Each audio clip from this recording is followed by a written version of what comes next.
Hello everybody, a very good morning to all of you. My dear students, as you know that we are revising the chapter unitary method. And in the previous two lectures, we studied about the direct variations and question based on direct variation. And now in today's lecture, we will study about the inverse variation. So let's study. So my dear students, what is inverse variation? When two quantities are related in such a way that the increase in one quantity causes corresponding decrease in the other quantity and vice versa. Then such a variation is called inverse variation. It means the two quantities are related in such a way that if we increase the value of one quantity, the value of other quantity decreases and vice versa. For example, more men at work, less time taken, and less men at work, more time taken. Means if the number of working people are more, then the task will take less time to be completed. And if the number of people, that is working people, are less, then the task will take more time to be completed. And second example is more speed, less time taken to go distance, and less speed, more time taken to go distance. Means if the speed of our vehicle is more, then we will take less time to reach our destination. And if the speed of the vehicle is less, then we will take more time to reach our destination.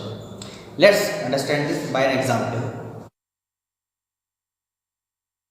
So my dear students, the question one is, if 44 men do a piece of work in 30 days, how many days will 24 men take to do it? Okay, so number of days taken by 44 men.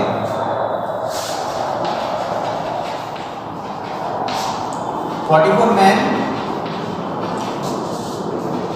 do a work in 30 days. If this work is done by only one man,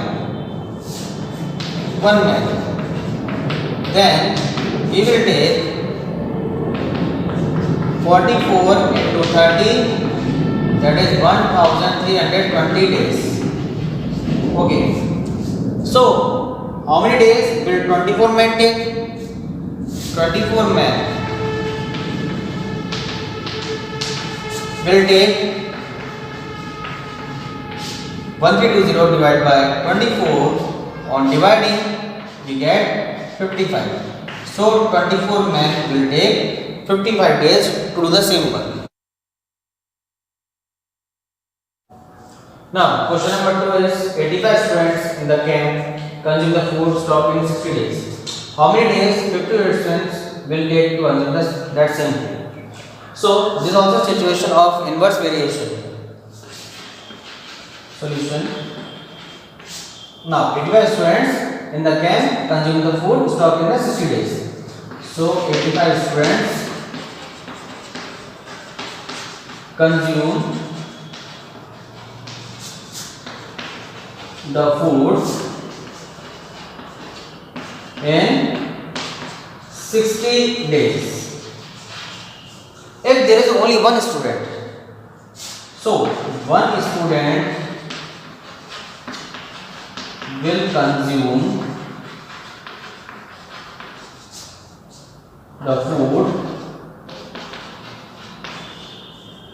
in 60 into 85, that is 5100 days.